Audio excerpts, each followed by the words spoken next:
É uma honra que eu tive em receber este convite para vir falar em nome da família do Marcos, em agradecimento e em comemoração a este evento de hoje, em que a Universidade de Viçosa, através do Departamento de Fitoquímica e a empresa Votorantim, recebem, como o professor Evaldo Vilela falou, o Oscar da Ciência e da Tecnologia da Inovação em Minas Gerais. O Marcos, muitos aqui devem ter conhecido o Marcos, e alguns conheceram de perto. O Marcos, se estivesse vivo hoje, teria 81 anos. Mas ele, com 14 anos de idade, quando a minha família mudou de Santa Bárbara para Belo Horizonte em 1949, ele já tinha um canto lá da minha casa, na floresta, onde era uma velha despensa. Quando ele começou a fazer, naquela época, o científico, no Colégio Padre Machado, ele já montou ali um laboratório de química. Mas ele era um menino. E o Marcos teve um progresso intelectual na vida dele, uma coisa extraordinária. Eu acho que ele já nasceu sabendo que ia ser cientista, porque tudo acontecia numa velocidade impressionante. Com 17 anos, ele já estava na faculdade de medicina, passou em segundo lugar nas ciências médicas, em terceiro na UFMG. Com 22 anos, ele já estava casado com um filho, indo para os Estados Unidos fazer a bolsa financiada pela Fundação Rockefeller para fazer o PhD. E com 25 anos e meio, ele voltou com um PhD em bioquímica, pela universidade, patrocinado pela Universidade de Tulane, na Louisiana, em Nova Orleans, nos Estados Unidos, e veio ser professor da UFMG. O Marcos era músico, ele era poliglota, matemático, foi o primeiro cientista da América Latina inteirinha que apresentou um trabalho na área da bioquímica, isso no final dos anos 60, quando a gente ainda usava a linguagem Fortran. Foi o primeiro que apresentou um trabalho baseado, usando a computação para sustentar as evidências e os dados do trabalho. Mas a cabeça dele era uma cabeça privilegiada, e além de ser desse brilho todo, tinha uma humildade no trato e uma delicadeza com as pessoas, que todos que conviviam com ele assim, se apaixonavam por ele, como ser humano. Né? E ele, então, naquela altura, no meado dos anos 60, quando ele voltou dos Estados Unidos e foi trabalhar na Faculdade de Medicina, um dia ele me chamou lá, eu estava no 5º ano de Engenharia, em 1966, também pela Universidade Federal de Minas Gerais. O Marcos me chama e fala assim: ô Valfrido, Minas Gerais é o maior produtor de coalho. O coalho é uma enzima fundamental chamada renina, para poder produzir, aliás, Minas Gerais é o maior produtor de queijo do Brasil. E para fazer queijo é fundamental ter coalho. E o coalho é uma enzima simples, que está lá no estômago do bezerro, que uma vez trabalhada corretamente, o coalho pode ser feito até em pó.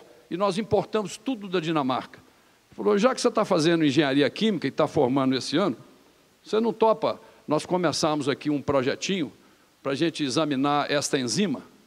Eu falei: ó, Marcos, eu topo, eu vou ser professor da universidade, porque eu fui convidado, vou fazer um concurso, e fui ser professor de cálculo da Universidade Federal, de Físico-Química, lá no campus do ISEX, Físico-Química, e na Escola de Engenharia, aula de cálculo. Eu falei: eu vou ter um tempinho para a gente olhar isso. E aí nós começamos a fazer lá na Universidade Federal de Minas Gerais, na Faculdade de Medicina, arrumamos um canto lá, e ele fez todo o planejamento da pesquisa, e eu era como se fosse um técnico ali, operando aquilo. E fizemos as primeiras amostras do que seria a futura Biobras, que era para fazer a enzima chamada renina, com estômago de bezerro, no antigo frigorífico que tinha aqui em Minas Gerais, que os mais velhos devem lembrar, chamado Frimisa. Nós íamos lá de madrugada coletar aquilo, porque tinha que coletar limpinho. Então, o Marcos, ele fazendo ciência, desenvolvendo trabalho científico, sendo professor da Faculdade de Medicina, ao mesmo tempo, a cabeça dele, com menos de 30 anos, ele já estava, 30 e poucos anos, ele já estava pensando nisso. Não é?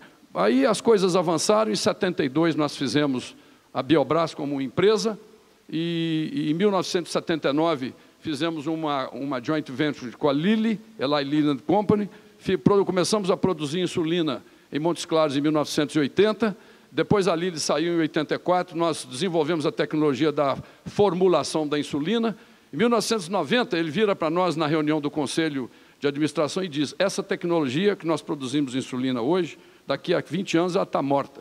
Porque nós extraímos do pâncreas, aí era do porco, não era mais do bezerro. O bezerro era para fazer renina, mas a insulina era extraída do pâncreas do porco. Para vocês terem uma ideia, nós tínhamos que comprar 12 milhões de pâncreas de porcos por ano para fazer 200 quilos de cristal de insulina, que era a necessidade do Brasil naquela época. Hoje, a necessidade é 1.000 quilos de cristal, que dão mais de 20 milhões de vidrinhos para atender a demanda nacional. Pois bem, fizemos, o Marcos, então falou, nós temos que fazer uma nova tecnologia para fazer insulina por DNA recombinante, por engenharia genética. Pois não é que 10 anos depois, o Marcos está com essa tecnologia pronta, patenteada nos Estados Unidos em 2000, no ano 2000. Ela foi patenteada no Brasil em 2013, porque demorou muito aqui por causa do processo burocrático de patentes. Foi patenteada no mundo inteiro. E nós agora estamos fazendo uma fábrica nova aqui nas cercanias de Belo Horizonte, ali na entrada de Ouro Preto, em frente ao Alphaville, um investimento de 500 milhões de reais para fazer uma nova fábrica de insulina, para fazer quase 1.000 quilos de cristal, 5 vezes mais do que era no passado, que é a demanda nacional hoje, para atender uma parte da demanda e exportar. Tudo isso, tecnologia desenvolvida no Brasil, sob a liderança dele, da Universidade Federal de Minas Gerais, da Universidade de Brasília e da USP. Tem algumas pessoas que acompanharam tudo isso aqui, como a professora Goretti, lá da Universidade Federal de Viçosa, que foi aluna e orientanda dele. O Marcos era brilhante como cientista, como ser humano, como professor, mas ele era brilhante também como cidadão. Esse auditório aqui tem uma história linda da FAPEMIG. Em 1985, o Marcos vai na minha casa, nós éramos vizinhos, morávamos no mesmo bairro lá na Pampulha, no bairro Bandeirantes, e ele fala comigo o seguinte: Valfrido, no dia 20 e poucos de julho, a 37ª reunião da SBPC, Sociedade Brasileira para o Progresso da Ciência, vai ser feita em Minas Gerais. Você devia procurar o Hélio Garcia, o governador Hélio Garcia, o Hélio Garcia era o governador de Minas. Não é? Vamos lembrar que o Tancredo tinha ganho a eleição em 82, o Hélio era o vice-governador, o Tancredo saiu em 84 para o colégio eleitoral, onde foi eleito dia 15 de janeiro de 85 presidente da República, e o Hélio entrou no lugar dele como governador de Minas. Aí ele falou, é uma oportunidade maravilhosa, porque o Magalhães Pinto tentou fazer, não conseguiu. O Aureliano tentou fazer, mesmo com Vargas, dando todo o apoio, o professor Zé Israel Vargas, não conseguiu. E agora, quem sabe, o Hélio Garcia consegue. Falei, ô Marcos, então faz para mim um texto assim, rapidinho, com meia dúzia de parágrafos, que eu vou levar para o Hélio. Eu era o secretário de Reforma Administrativa e Desburocratização. Eu trabalhava com ele na prefeitura, como secretário de Planejamento, aí ele veio para o governo e inventou esse cargo para me trazer, porque naquela época o governo federal tinha um ministro da desburocratização, que era o Beltrão. Aí ele criou isso e conseguiu uma lei delegada na Assembleia, que o Estado podia fazer reforma da sua administração toda através dessa lei delegada. Então, eu levei para ele essa ideia da FAPEMIG e ele falou, eu topo. Você prepara lá com ele, com os amigos dele, um texto para eu poder ler lá no dia da reunião da SBPC, eu vou ao Palácio das Artes e vou lançar a FAPEMIG. Aí nós fizemos isso, ele veio aqui, o Hélio Garcia veio aqui na 37ª reunião da SBPC, e daqui do Palácio das Artes, onde o secretário Miguel está sentado ali, ele lançou a FAPEMIG. E no ano seguinte nós inauguramos a FAPEMIG. Logo depois do lançamento, nós convidamos o pessoal da FAPESP para vir aqui ter uma conversa conosco. E um dos testemunhos está aqui no auditório, que é o professor Ângelo Machado, o brilhante professor Ângelo Machado, que os amigos na época chamavam de Angelim. O Ângelo Machado, o professor Carlos Ribeiro Diniz, o Ramayana Gazinelli e o Marcos Marisguia, junto comigo, recebemos lá no Palácio da Liberdade o pessoal da FAPESP para nos contar como é que devia ser organizado o orçamento da FAPEMIG para eles terem a máxima de eficácia na aplicação dos recursos aos cientistas e aos pesquisadores e não com a burocracia. Eu me lembro que tinha um item, uma norma que a FAPEMIG não podia gastar mais do que 5% das dotações orçamentárias que ela tivesse com a administração dela própria.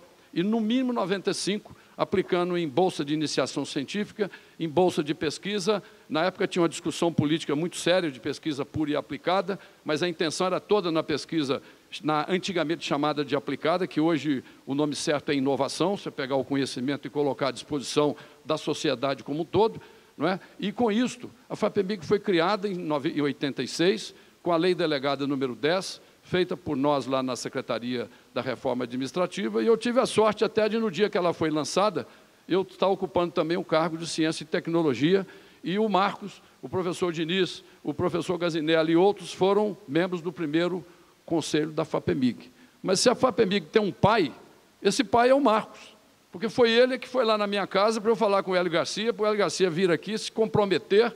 Então, é claro que ele não é o pai sozinho, toda a comunidade científica é a mãe e o pai da FAPEMIG, porque era uma demanda de anos, mas que não tinha sido atendida. E foi atendida por um governador que teve sensibilidade a um apelo de pessoas do nível do Marcos, do Gazinelli, do Ângelo Machado, do professor Diniz e tantos outros, não é, que eu não posso ficar citando aqui para não esquecer nomes relevantes. Fizemos, então, o primeiro conselho da FAPEMIG, inteligente, porque tinha gente com mandato de 6 anos, 4 anos e 2 anos, para que, na medida em que uns fossem renovando, outros ficassem lá já com experiência para ensiná-los, tudo com consultores ad hoc, e que hoje está nas mãos do nosso querido companheiro professor Evaldo Vilela, que preside com competência e reconhecimento inusitado, e o governador está de parabéns de tê-lo mantido como presidente da FAPEMIG, porque nessa hora não é a política que conta, é a competência, a dedicação, a experiência, a importância, a relevância do que é a ciência e a inovação e o seu desenvolvimento para chegar na inovação. E isso a FAPEMIG está fazendo com maestria. De maneira que eu queria agradecer aqui em nome da família do Marcos. Eu nem sei se tem algum filho dele aqui, porque ele tem 6 filhos, 13 netos e uma esposa encantadora, viúva dele, que a vida inteira deu a ele assim um carinho, um amor, uma dedicação. A família do Marcos é notável. Então, Deus o tem lá no céu, e qualquer coisa que nós falamos aqui é pouco para ressaltar a competência dele. E, no final, eu também queria dizer que lá em 1966, no dia 11 de abril, quando nós fundamos o Pitágoras, que vai fazer 50 anos ano que vem, no primeiro dia, no dia 11 de abril de 1966, eu dei a primeira aula da história do Pitágoras, o Júlio Fernando Cabizuca deu a segunda e o Marcos deu a terceira. E ele foi fundador do Pitágoras em 66, ficou conosco até 76, depois que o colégio começou. Depois ele saiu porque ele não tinha condição de continuar dando aula no Pitágoras, no pré-vestibular e nos colégios, por causa da universidade e da Biobras, não é? E, portanto, ele foi inovador, foi pesquisador, foi cientista, foi professor, foi cidadão, teve consciência plena de que uma pessoa com a capacidade que ele teve podia servir como de fato serviu, e um dos resultados, esse prêmio dele. De maneira que eu agradeço imensamente a todos aqueles que lutaram alguns anos atrás para que o prêmio fosse Marcos Luiz dos Mares Guia, e acho que vocês fizeram certo, porque é muito pouco provável encontrar assim facilmente pessoas tão qualificadas, tão competentes, tão generosas e tão cidadãs como ele. Muito obrigado.